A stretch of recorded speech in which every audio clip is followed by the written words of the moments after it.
Hello, everybody, and welcome to the first edition of the Beyond the Jam podcast. And if you've been noticing our little hints we've been dropping on the Instagram account, it's all been leading up to this moment where we will be revealing our special guest here today. Mr. Will Lightning has made his great return. Do you want to say hi? This will be the first time people have heard your voice since season 4.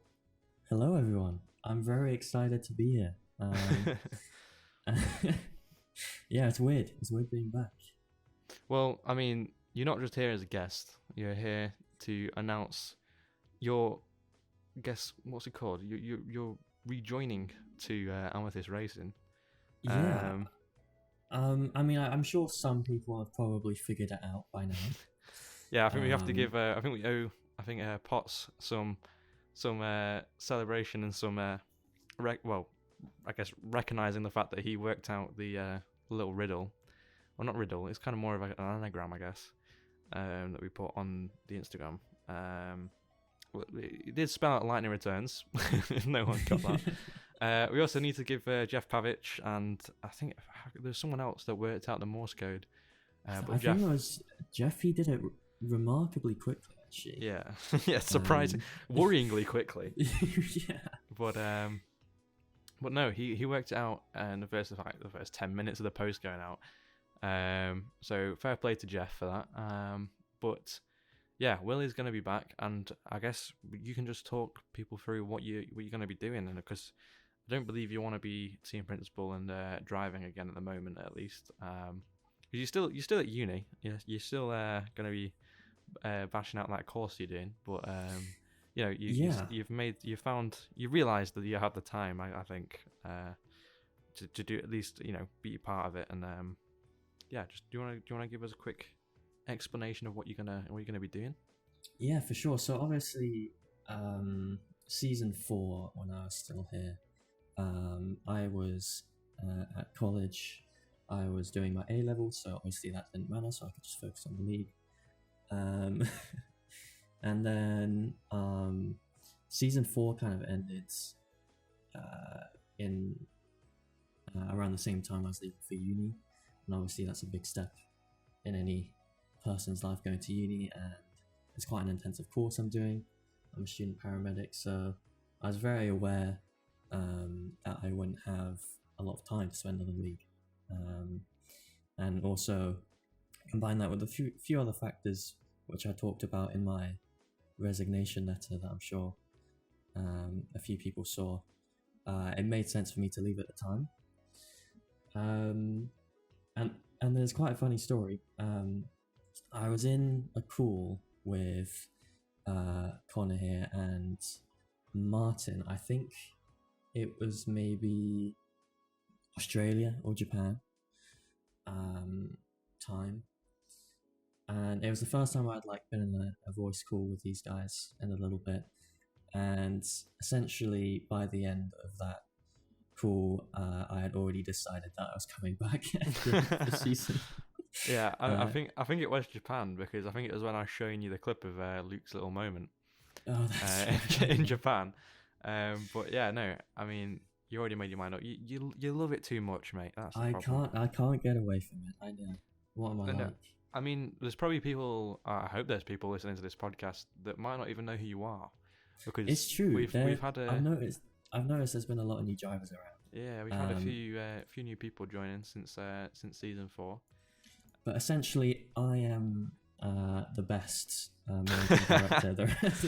Okay. Okay. On a real note, Connor has been doing a superb job.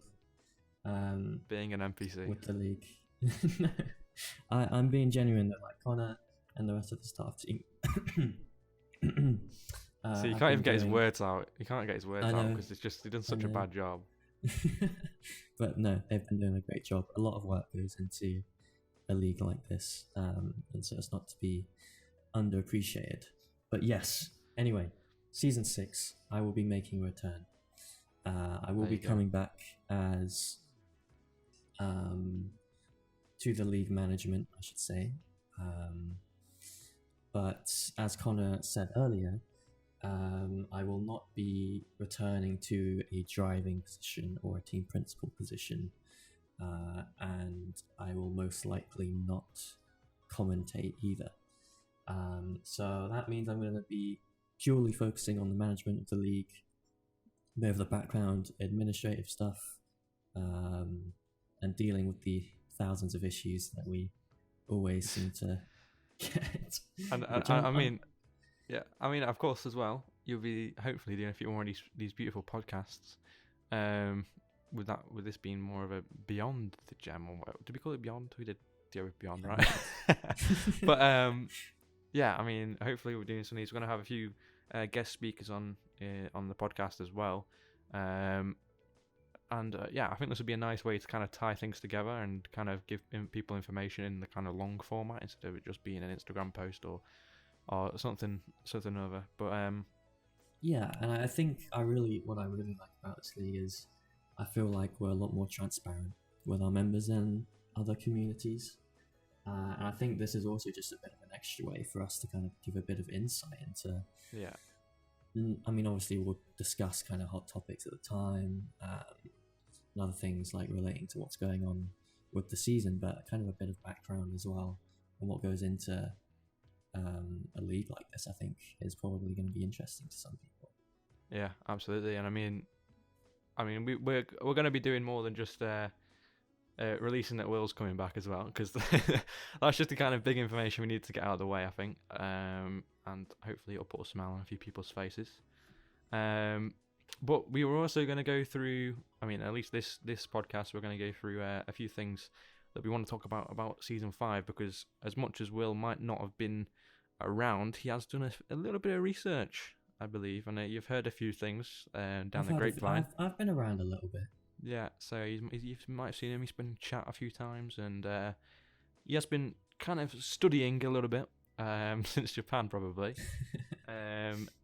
But yeah, I mean, we can just go over general thoughts on the season as a whole.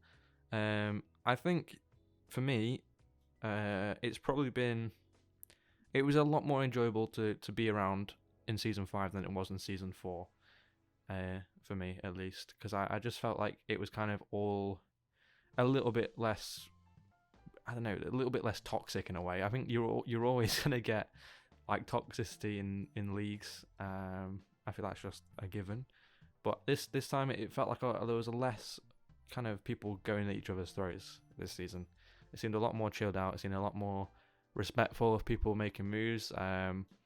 We got a few other things to go into in that kind of regard. But I mean, from the outside, Will, I mean, I'd say you're on the outside, but you're still on the inside a little bit. But hopefully everything seemed a bit less, you know...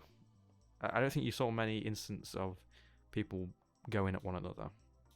No, I don't think so. And I mean, season 4, especially in terms of toxicity, was quite a high level.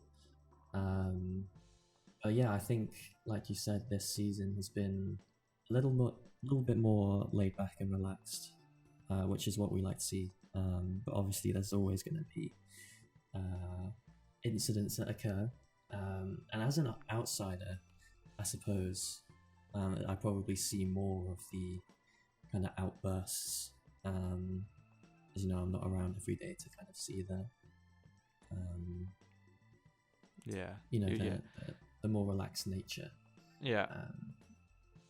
No, I get that. I mean, I kind of NPC'd, as people like to say, for a little bit of season 4, and that was mainly just to do with, like, I don't know, being around the constant like bickering between people and tickets and stuff like that. It's just, it gets a bit like frustrating when people can't see the reason we're giving penalties. I mean, we don't want to give people penalties at the end of the day, but if we didn't give people penalties, there would just be a loose cannon, and nothing would ever get, nothing would ever get solved. No one would get punished, and it would just carry on. So yeah, I feel like we both kind of like. I feel like you had to leave because of the same kind of thing for season 5. You know, obviously probably got a bit burnt out with everything that was going on with drivers in tickets and all sorts. And I mean, people are right to defend themselves in tickets and make appeals and everything. I'm not saying that's wrong. Just it gets a lot when you're trying to do all that with just a small group of people, especially now that we have 3 tiers going on, and it means that basically you have to get tickets done within 2 days, of a race, because tier 1 comes around pretty quick after all the tier 2 and tier 3 races are done. So it's just constantly doing tickets is basically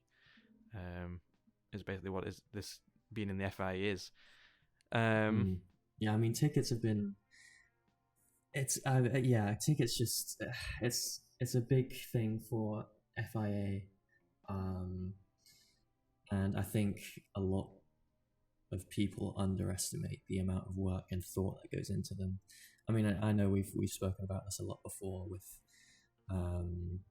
people, making big deals about of certain outcomes of tickets. But like Connor said, we don't want to be giving people tickets. No. We spend a lot of time discussing it, and sometimes to the point where FIA are arguing with each other over outcomes, because we all want to do the right thing. And after, another thing regarding tickets is people calling out bias and things like that, which I think from the inside is quite funny, because we just know that it's just so untrue, although obviously we understand why it comes across that way. But we do put a lot of time and a lot of effort into doing the tickets and making them sure they're consistent. And I feel like the worst thing that can happen is once you've had this massive argument with everyone in the FIA about this ticket, and then someone comes along and say it's not consistent with what you've done in the past. It's like, oh, well, that's kind of the whole reason we were all arguing about it. But yeah, that's just kind of a brief explanation. And I do think the tickets have been handled, I'd say similarly to how they were in season 4, which isn't the best thing, but it also means they got done, and they got done in time. And I felt for the most part they were pretty consistent as well.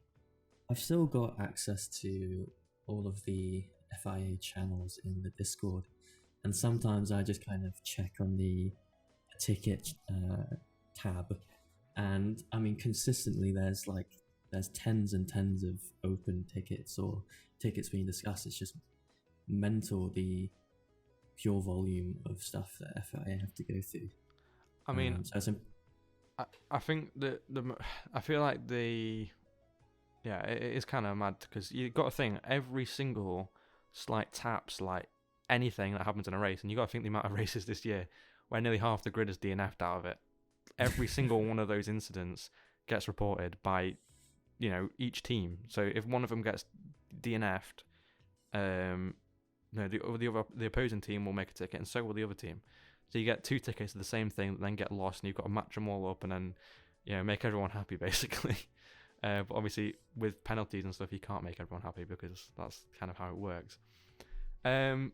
No, but I feel, like I say, as a whole, tickets will be improved next season. I think we're working on a new system to make it a little bit easier for us, and also kind of easier for people to know what's going on as well. But yeah, I feel like we should move on from this. I feel like we should head on to something else. But no, let's head on to... you got to bear with us. This is our first ever podcast. So chill out, okay? So season 5, we can go through a few general opinions and thoughts. I mean, I'd like to say, I think tier 1 has definitely been at its prime, because I raced the first 3 races this season, and I DNF'd one of them. I got taken out, but we move on. But no, I feel like tier 1 this season has been at its fastest, and I feel like it's really stood out as tier 1 instead of, being a blend between tier 1 and tier 2 like it was maybe season 4. There's no assists as well, so it just kind of shows that the level of driver has kind of stepped up. I feel like since season 3 we've kind of had that kind of change between tier 1 and tier 2, where it's kind of looked like, I mean, we got a Balaj this season and he's just been on fire. And for him to have not cleared the field, and Fox Johnson and Housley to still be in the fight, I mean, we've got to point out as well, this is being recorded on the Thursday, and the race will be tomorrow for us, and it would have already happened for you guys by the time this comes out. So we don't know who's champion yet. We don't know who's champion yet. But at the moment, I think Fox Johnson is just within the fight. I think he's either 26 or 25 points off Housley in P1 with Balaj in between. I think Balaj is only 8 points or 7 points behind Housley, due to a bit of controversy that I think we should talk about that happened in Kota and the penultimate round. Before we get onto that, just kind of going back to your point about the general pace of Tier 1, I love seeing like across the seasons just the standard of driving increase, because if you look back a few seasons, it was Hamadir dominating. Yeah. And then you go to now and he's I've got the standings here next to me. I mean, he's P4 currently, but he's not in the championship fight. And then you get people like Fox Johnson coming along, or Peel, and now Balaj, and I know there are many other people I've missed out, but seeing the quality increase. I mean, I think it's also it's one of those. I feel like this game has also changed people's like pace advantage. I feel like me and Hamadir, we were pretty close on pace for most of the F1 2021 game, and we came here and we had races where I was faster, he was faster. We were never kind of on the same level, and I feel like that's kind of one of those things that we saw. Hamadir has struggled in certain races. He's got unlucky, don't get me wrong, but some races he hasn't had the pace of the top three guys. But then neither is Fox Johnson, and sometimes, I mean, Balaj has been on pace nearly every weekend, but he still has his moments. And I feel like Hamadir, like I showed you before, the Monza race, he worked his strategy. He used what he's probably kind of practiced a lot on, which is probably tyre wear. He was on those, I think, 18-lap mediums, or whatever they were, and brought it home in first place by like 2/200ths of a second. So it was a really close race, and I feel like that kind of put Hamadir back at the top.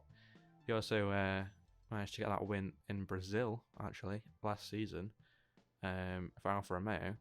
And, I mean, he still shows these glimpses of pace, but yeah, like you say, it has changed a lot with him not being in the championship fight. But yeah, he's still up there, still P4, and he was, he's not given up, and he's had a few races where he's not been there, not been able to attend as well.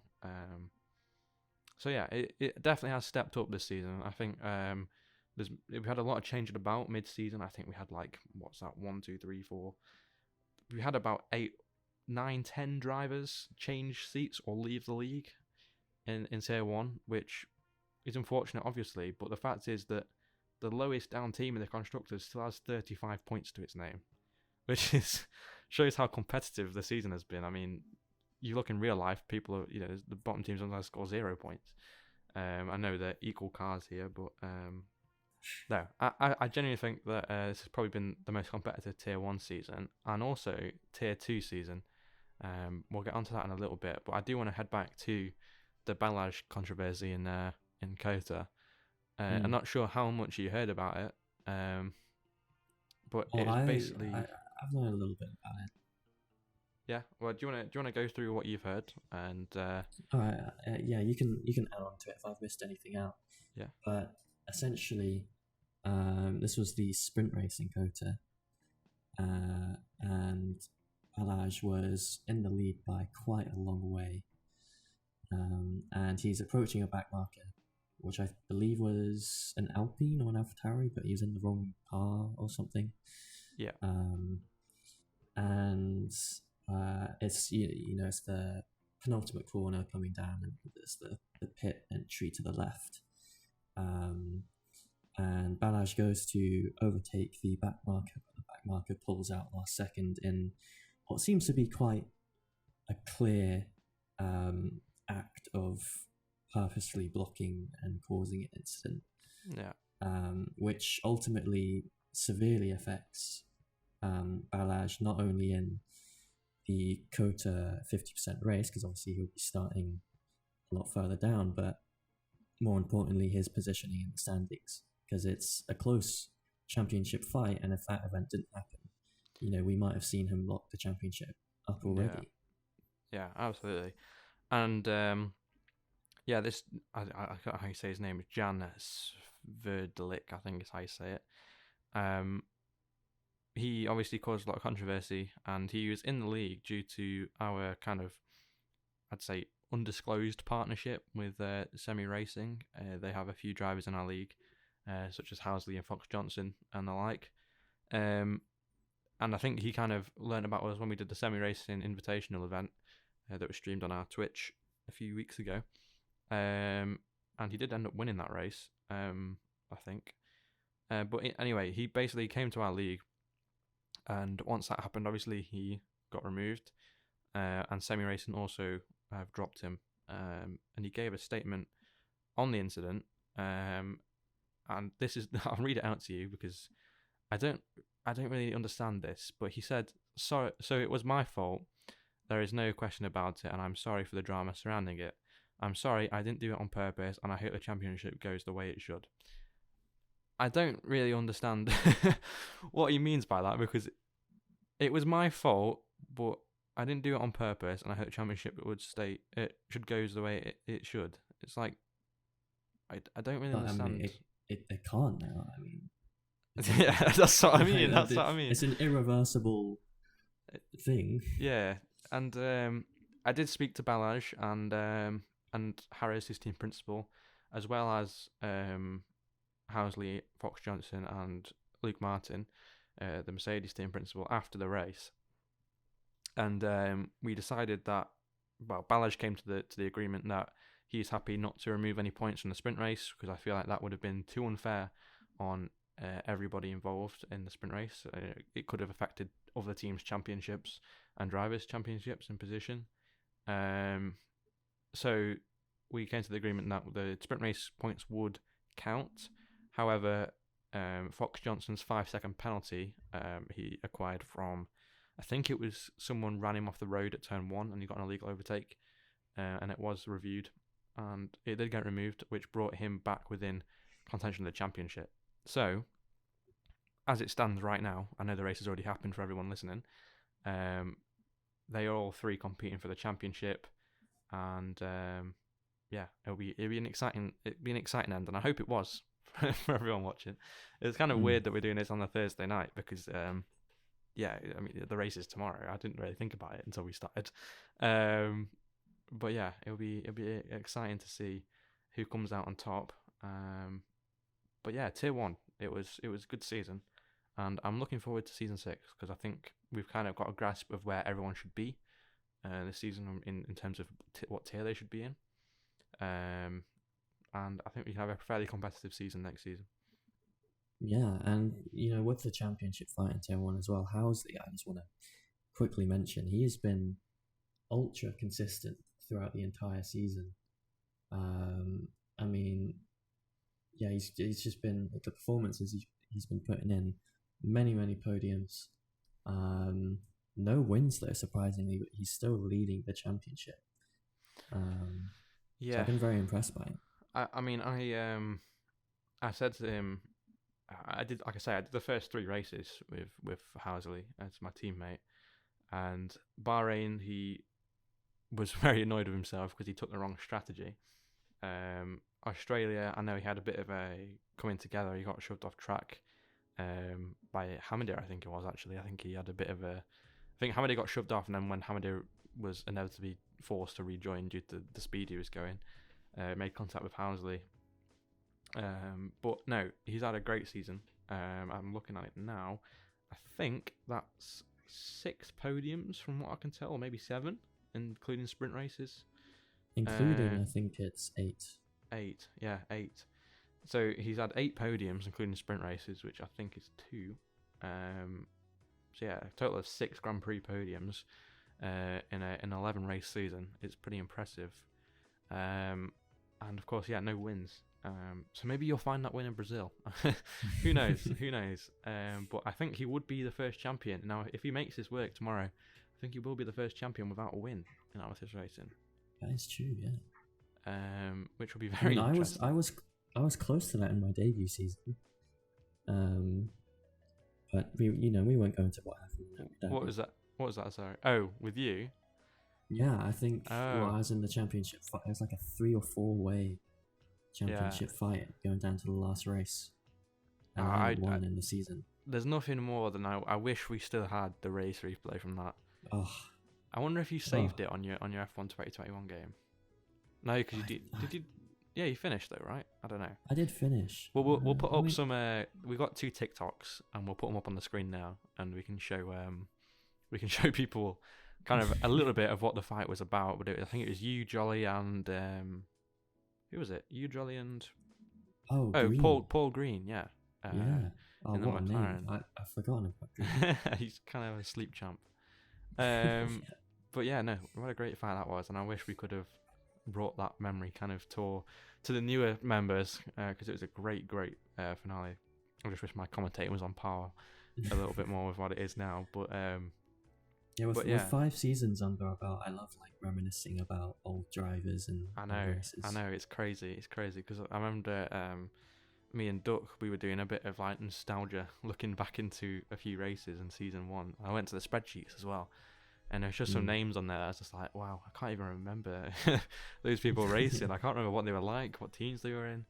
Yeah, it's crazy. But no, we'll head to we'll dive into tier 2. I think we should head to this season, because currently today, when this podcast is released, 5 p.m. GMT, there will be the championship decider between Rosu and Ule. But also the constructors is yet to be settled between Aston Martin and Alfa Romeo as well. But it currently is Alfa Romeo leading them by 27 points, I think that is. And 1 point between Rosu and Ule, which is incredibly spicy heading into the final round. And with Rosu as well, in season 4, like he was in the championship fight and it went to the last race like this. Yeah. So he's really he missed out on the season 4 championship to Rasmussen, so he's looking for revenge here. Yeah, but it's going to be basically who finishes ahead of one another, because that's basically what it comes down to at this rate, unless Rosu can somehow grab the fastest lap point. But yeah, let's see. That's going to be an exciting race. But currently 3 wins for Rosu and 2 wins for Ule, as well as a sprint win. So, you know, they're nearly on par with the amount of wins, but I think Ule's just been that little bit more consistent, which has brought him back into the fight, and this close to Rosu, considering he has that extra race win. But yeah, it was a bit of a controversial tier 2 Kota race as well for Alfa Romeo, with Skalski, people saying conveniently crashing for Ule to come into the pits and finish only 1 position behind his championship rival in P4. But yeah, I mean, it's going to be interesting to see. The thing is, for me, with that whole Crashgate thing, it didn't really make sense, because they are still in the constructors fight, which is where the money comes. So I would have thought that if they did it on purpose, they would be thinking more like, well, we're going to lose out on points on the championship, and you know, it wouldn't make sense for them to do it. But yeah, and you know, I've team principled both Ule and Skalski, and I've race engineered for Rosu. I mean, they're both like, all 3 of them are like stand-up guys. They're really nice. They both have a huge amount of respect for each other, so it's definitely not something they'd do. I think also, from what I remember, I saw, I think it was an Alfa Romeo in Tier 1 do the exact same thing, not DNF, but hit the pit wall exactly like Skalski does in qualifying and lose their front wing. I'm pretty sure I saw the exact same thing in Tier 1. It could not have been an Alfa Romeo, but I'm sure I saw someone do it. So it might be an easy mistake to make. But I don't know, because I've not raced the game in like 60 days. I'm crying. No, but let's go through. We got a few shock moments in Tier 2. Let's start with earlier on in this season. Season opener won by the current championship leader, Rosu, making it a P1 to start the season off for Aston Martin, and a P2 in Tier 1. So it was a good start to the season for the Aston Martin team. Then heading to Australia, we had Hugendorn for McLaren taking P1 out of nowhere, and that was a shock to myself, to be honest. I remember watching that race. Well, I think I chimed in near the end of the race, and I was extremely surprised. Yeah, well, and then that's why he got the reputation in the McLaren team as Hugengoat, and it's stuck to this day. then the next race, not having a great performance in 16th. But I'm pretty sure it was a tough weekend for him. But that's where Ule steps up after being third in the first race, second in the second race, and then first in the third race. So he's gone 3-2-1, and takes the win in Japan. And of course, then we head to Canada, where Potts then appears and gets the P1 in Canada and the fastest lap, dominating the streets of Montreal. And I guess then, what was it then? Italy with a sprint race weekend. Who won that race? Oh, Rosu won. Yes, because this was the green weekend, is how Hideo likes to call it, or something like that. And it was a win in Tier 1, a win in Tier 2, and a pole position for Rory Bates in Tier 3. For the Aston Martin team, they had a great run of form over Monza. And Rosu, once again, getting his second win of the season.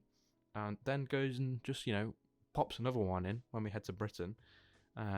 It's making it a three race wins for Rosu. And he's not actually got another win since Great Britain. But still leads the championship. It's pretty impressive.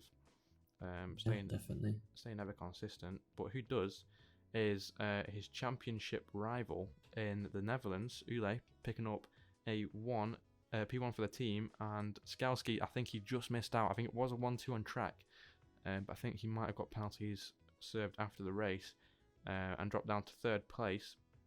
We head on to Belgium, and Skalski, Ule's teammate, picks up a win there, with Potts finishing second once again. So Potts keeping himself within the championship fight all the way till Kota, where he has a pretty poor performance. I don't think he was too happy with himself after the race, finishing P9 and taking himself out of the contention for the championship. And Skalski and Ule finishing P3 and P4. No, sorry, not Skalski. Rosu and Ule finishing P3 and P4 in that race, and putting 1 point between them. But it has been I'd say each tier has had a fairly competitive midfield as well, and that'll be represented in the cross tier standings as well, because that is unbelievably close. But we'll get to that in a minute, because we're going to go and head to tier 3 now, which is more of my... Just before moving on, yeah. With Ule, because I remember in season 4, it was Skalski who was the more dominant teammate of Alfa Romeo in Tier 2. Yeah. Skalski was in the championship fight for a lot of the season, with Ule kind of having a few tough weekends and only one podium, which was in Great Britain. And then skip forward to this season, with multiple wins and podiums, and second in the championship. It's great to see him progress so fast. Yeah, he's had a great run of form, and he's definitely stepped it up this season.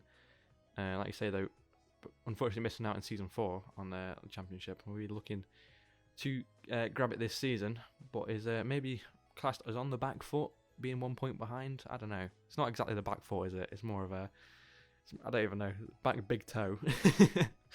But no, it'll be an interesting decider, and that'll be happening tonight at on Sunday the 18th at 5 p.m. GMT. But now we'll head to my kind of territory, Tier 3. This is my little commentating area. This is where I do my thing.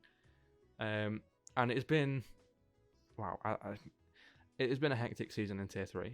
I do think this has probably been my favourite season to commentate, to be honest. We had some great thrilling races straight from the get-go. We had Swan, a rookie coming into this season, as well as Mitchell, who started off as a reserve driver for AlphaTauri. Ended up in a bit of controversy as well. But we'll get into that a little bit later on. So, season opener, I'll put some videos up on screen here as well, where we got Bahrain, and it was an interesting race.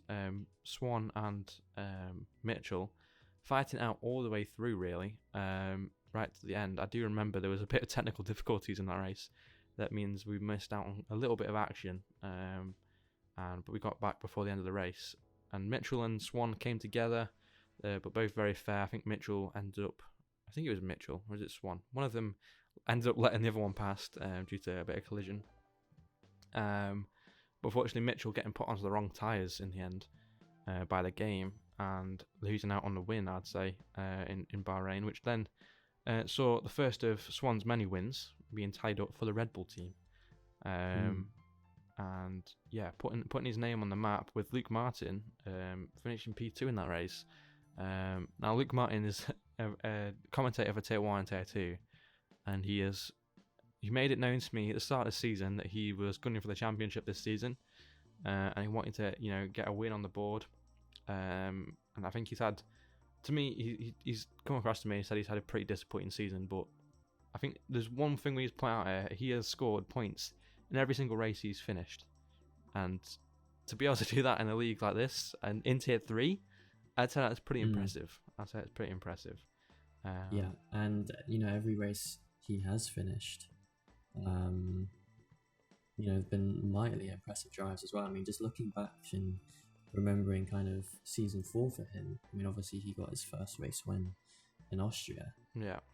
But he wasn't someone you'd typically consider to be seeing fighting at the front for podiums and wins. But this season he's shown the pace he has. Yeah. Well, anyway, we'll head back to Swan. Because we'll kind of go through the season as in order. Australia was a bit of a disappointing race for him. I'd say it finished in P8 with the fastest lap. I can't really remember what happened to him. I do remember there being contact between him and Luke Martin at some point, which Luke was definitely not too happy about.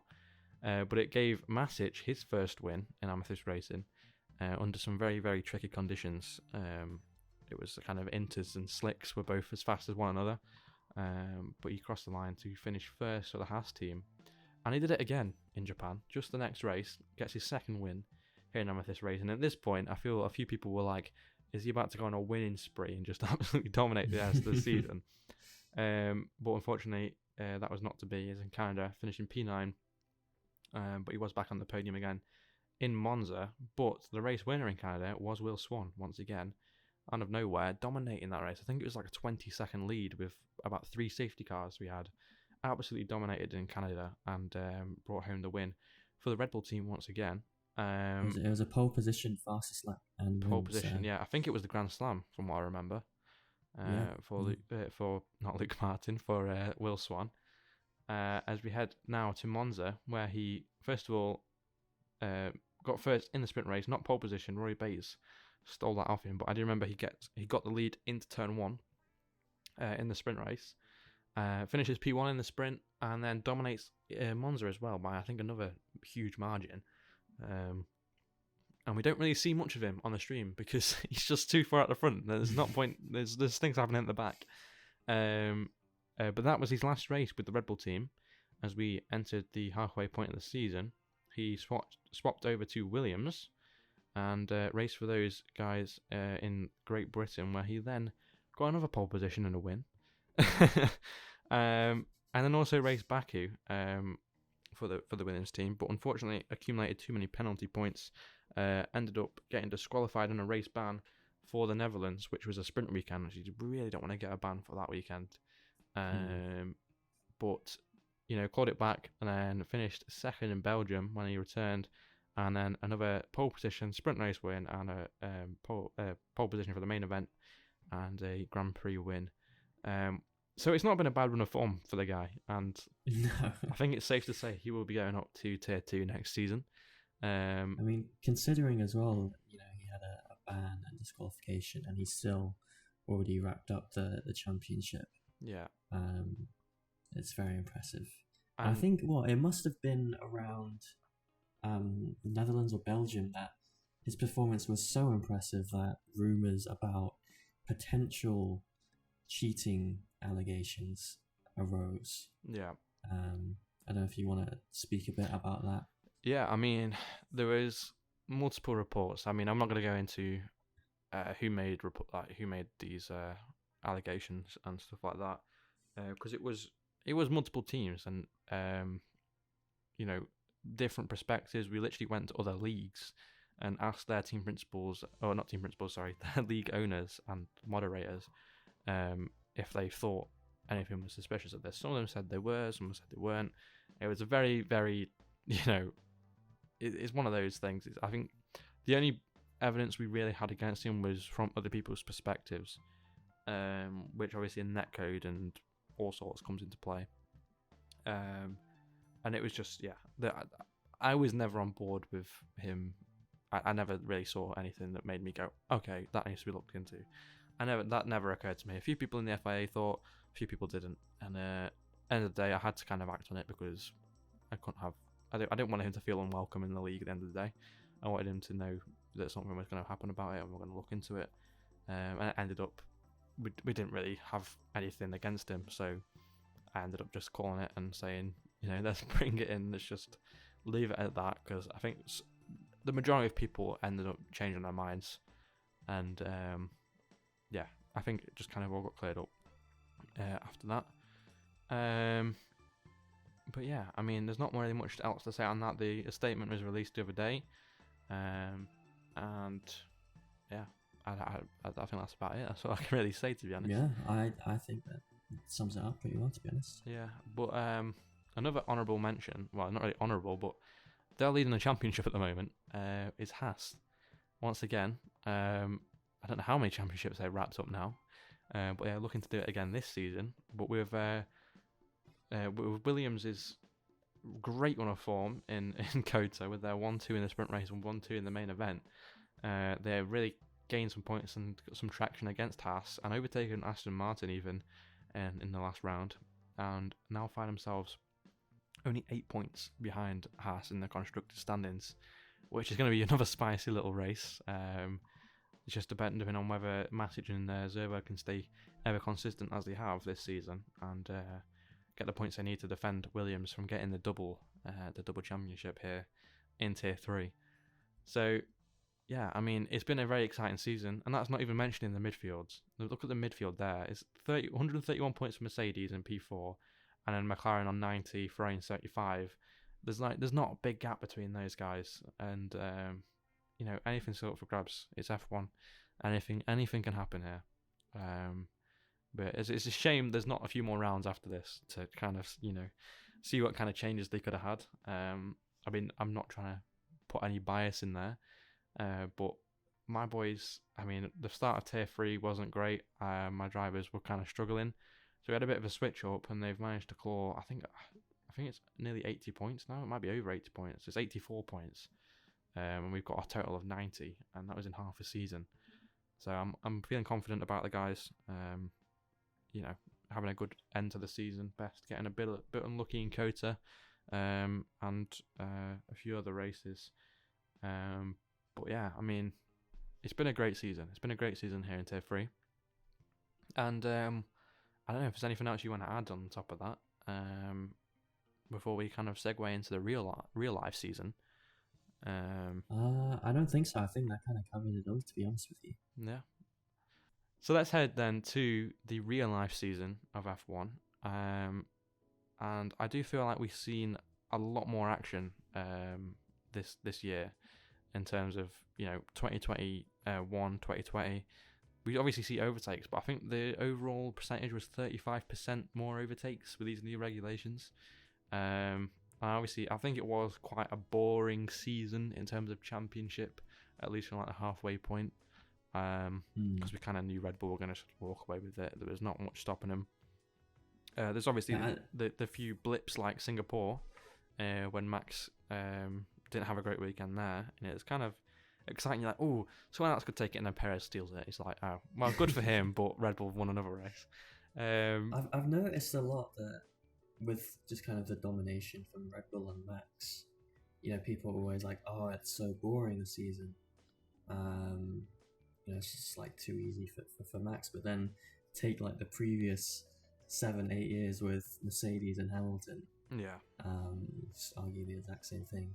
Yeah, and I mean, it's not discrediting the fact that they've had a championship season and they've had a record-breaking season. 14 wins, or was it more than that? I can't even remember now. It's 15. 15 wins for Max, and that is a great achievement. And I mean, he is another he's a different breed, or as Tom F1 would say, he's different gravy. Uh, because he is. He's on fire at the moment. Mercedes obviously not having the best season. Ferrari, well, what can we say about Ferrari? Yeah, they definitely didn't live up to the expectations they gave at the start of the year. I mean, you look at those first 3 races, and you think, wow, Ferrari are going to do this. Ferrari are going to win it this year. Yeah. And 1-2 in Bahrain. Red Bulls both packed up on the final few laps. Jeddah, obviously Max wins it, but Charles is only like less than a second behind him across the line. It's like they have the pace, and Charles has, is the driver to bring them that championship. But yeah, just unfortunate in some strategy calls, and well, not unfortunate, it's just silly. Some of the strategy calls they made. And Australia as well. Charles won in Australia, and Max Verstappen ended up having an engine failure. But yeah, I mean, obviously, I think Charles is a superb driver. I mean, France obviously was a bit of a blip in that, and he was saying himself, if he keeps making mistakes like those, the championship isn't going to go his way. But I think the majority of the fall has to lie on the strategy and the management of Ferrari. Yeah. But I'm not so hopeful that the change of Binotto is going to help Ferrari that much. No, I think if anything, Binotto he's done so much good for the team. He's been there, it was 20 odd years, wasn't it? Or 15, 18 years, I can't remember now. But he's been there for a good amount of time, and he's brought him a car this year that could have won the championship. I mean, and the other 8 teams didn't manage that. I don't know. It's one of those. It's like he's not done too much wrong. It's more. I mean, the race that stands out for me the most is either France or Hungary, and I mean, I don't know. You can even hear. I think there's a clip of is it Lewis Hamilton and Max in the cool down room after Hungary, and Lewis just says they went on the hards, and he just laughs. He's like, Yes. Exactly. It's even Lewis, who doesn't even drive their car and doesn't know any of the team. Well, I'm sure he knows a few of them, but he doesn't know any of them in terms of strategy wise. Like, he even knows that it's a stupid call to make. So I don't know, and I feel like everyone watching, as soon as they saw it go onto the hard, you're like, what? Because from practice, from maybe earlier people being on the hards and stuff like that, it's not going to work for them. But yeah, unfortunate, but he still scored that P2, and I feel that's the best. Stealing that P2 away from Checo, at least he shows some kind of what's it called? Prestige of a driver, of somehow, with all this bad strategy call, still finishing P2 in the championship. And an unfortunate season for him, but next season they'll still have that head start against a few other teams with that fast, already nailing the regs in 2022. But I feel like it's maybe worth calling out Mercedes as well, who also nearly beat Ferrari in the Constructors' Championship. They were in contention until the last round. And obviously Lewis's car packing up in Abu Dhabi wasn't ideal for them, and I don't think they were really in fight for the championship. It's just they were mathematically in it. They weren't going to outscore Ferrari by like 40 points or whatever it was. But obviously the 1-2 in Brazil as well, massive for them to get a win this season. At the start, there were like not very many expectations for Mercedes. But they've just kind of gone and shown I mean, a constructor they are, and the car has improved significantly throughout the season. Yeah, and I mean, they didn't have a bad season. You got to think they still had the 3rd fastest car for most races. I'd say Brazil, they had the 1st fastest car. So they've not had a terrible season. When you look at other like the midfield teams, they dream about that pace. They dream about being able to be up there. So it's like you can't say they had a bad season, but it wasn't a great one in terms of a Mercedes 8-time world champions. It's one of those, isn't it? It's still a very good season from them, and I feel like it kind of. I know that Hamilton tested certain parts at the start of the season, but George Russell really showed who he was this season. I think. I mean, those final few laps in Brazil, I think there's a safety car, right? And he fought up against Lewis Hamilton for however many laps it was, and on the same tyres, I think, and everything. It was just equal machinery, everything, and he outpaced Lewis Hamilton. Hamilton couldn't really get close to him. So you got to give it to George for that drive, and just I think he Yeah. finished in the I mean, points I every race he finished. I think.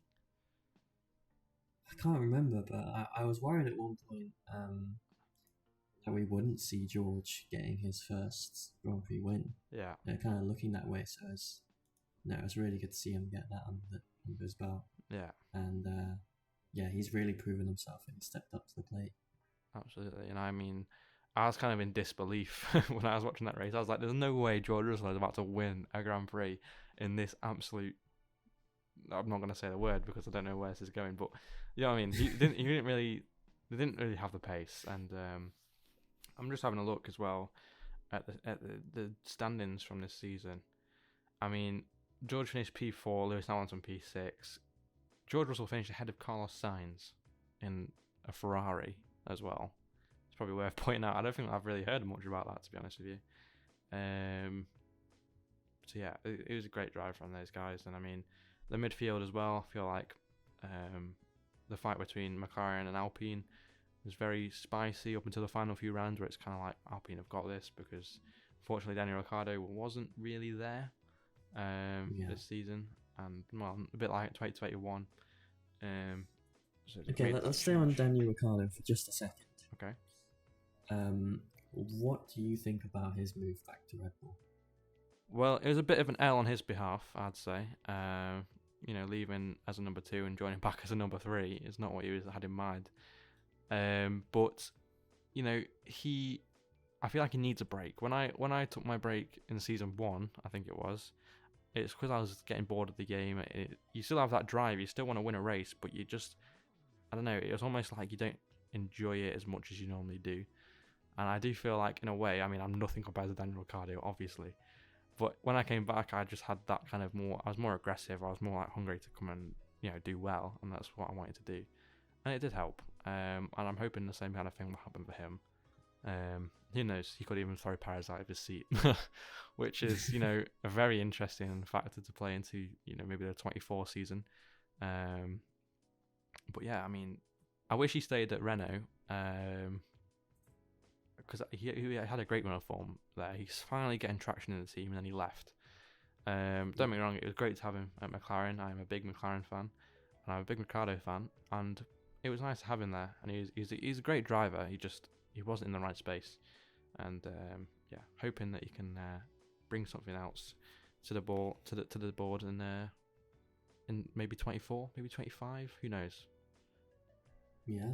And you were mentioning about like Perez's seat, and it's interesting, obviously, now with the added tension of Max refusing to give that place back to Perez. Yeah. And I think I've never been much of a Max fan, and I think kind of that situation highlights what kind of driver he is. Yeah. I mean, even Perez, like someone that would say they were pretty close to Max. He basically helped him win the championship last year, and maybe this year as well, to be honest. But yeah, even him saying it shows who he really is, or whatever he said, like that stood out to me. That was like, wow, even he's seeing what we've maybe seen glimpses of throughout the past. And I mean, I don't think Max has a bad personality. I just think I don't know how to say this. It's like, I'm not trying to make a Max hate club. I think he knows the regulations and he knows the rules of racing. And instead of respecting the fact that someone wants to have a nice, clean race and to have fun racing, he just uses the regulations to the limit. And there's nothing wrong with that. Take Britain with Schumacher, for example. Yeah. It's like, I don't know. It's just one of those, isn't it? It's how he races, and there's nothing wrong with it. It is exciting, seeing him go wheel to wheel with someone, but it's also kind of like you feel like sometimes the battles maybe get nerfed off a little bit too soon, and kind of it might ruin some of the action that could have happened. But he races like that, and look, it's led him to 2 championships now, so you can't fault the guy. Yeah, no, there's no doubt he's a brilliant driver. Yeah. I mean, he qualifying. How many pole positions has he had this season? I can't even remember, but too many. He's had a lot of pole positions this season, and he deserved it this season. I think that's fair to say. So I think we should head to the across tier standings now, and it is very, very spicy in here at the moment, with 132 points up for grab by each team, each race they do in each with all 3 tiers. And at this moment, Aston Martin are leading it with a 498 points. I'd say that probably comes mostly from tier 2 with Rosu and McWilliams. Currently Rosu leading the championship there. But then also tier 3, they are P2 in that as well with 155 points. With Palmer and Bates having a fairly, I'd say, consistent season for them both. Some good run of points from those guys. And of course, tier 1, they are currently P4 there with 141 points. And once again, Hamadir and Britain bringing those points in. But yeah, I mean, Mercedes have look at them, they're P3 in every tier, which is definitely not a bad thing, not a bad stat to have. I feel like I spoke to Luke Martin the other day, and he was saying that Pavic hasn't had the best season, and he's definitely annoyed with himself and wants to wish he brought more to the team this season, because he had a great season 4, lots of point finishes in season 4, but only 6 points to his name this season, which I'm sure he's not too happy about. But 131 points for those guys, and currently P3 in the tier 3 standings, tier 1 and tier 2, and P2 in the cross tier standings though. So it's not exactly terrible, but 1 point behind them out of all 3 tiers. This is kind of a mad stat to have. All 3 tiers, Williams are only 1 point behind Mercedes and all the points they've scored, which is a pretty crazy thing to have, especially for P2. Both also within grabs of Aston Martin for P1. It's worth noting. And I mean, it's going to be an interesting one. I feel with Balaj being on his own kind of for Williams in tier 1, it's definitely made it hard. I mean, he's already wrapped up the constructors, so fair play to him. But Caspers and Fox Johnson, both very, very fast drivers, and we'll be looking to maybe take that P1 spot off Aston Martin, who are looking a little bit defenceless in tier 1 at the moment. Hamadir not appearing to a few races, I don't believe, and just having a tough time when he is.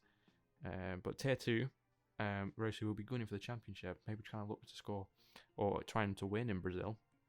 I'm sure they're all trying to win in Brazil, but Rossi has that extra bit of motivation. But as does Ule, who is Alfa Romeo and McLaren, currently on 385 for McLaren and 304 for Alfa Romeo. They're still technically in a battle, and so are Haas with 296 just behind. It's a very spicy kind of midfield in this area, and I think we're going to see a lot of jumping around once this final round's over with. But yeah, there's no doubt. I mean, it's been some great battles and close positionings within each individual tier, but just looking at this, I don't think we could have asked for much of a closer season, to be honest. But anyway, I think that basically wraps up the first edition of the Beyond the Gem podcast, and I think we've got everything under wraps. We've got a lot of topics covered, and hopefully a few people excited for the season 6, which there will be an introduction stream for on the 23rd of December. That is next Friday, so a week, less than a week for you guys now. So the Friday coming up, and we'll be going over new additions for season 6. A few, we'll be doing an awards evening. So certain drivers will get overtake awards, best performances across each tier, and a few other little surprises that have been in the works since, I'll say halfway through season 5 now. So a big season coming up as we head into the new year. Anything you want to add, Will? yeah, I mean, make sure you're at that introduction stream. As Connor was saying, a lot of work has already gone into season 6. A lot of exciting things to come. But if you guys have enjoyed this podcast, obviously it's our first one, so we're just getting to grips with it. But if there's anything you want us to cover in future ones, if you want us to have future podcasts, let us know. We'd love to hear your feedback on it. But other than that, thanks for, I suppose, listening/watching. And we'll see you all at the introduction stream.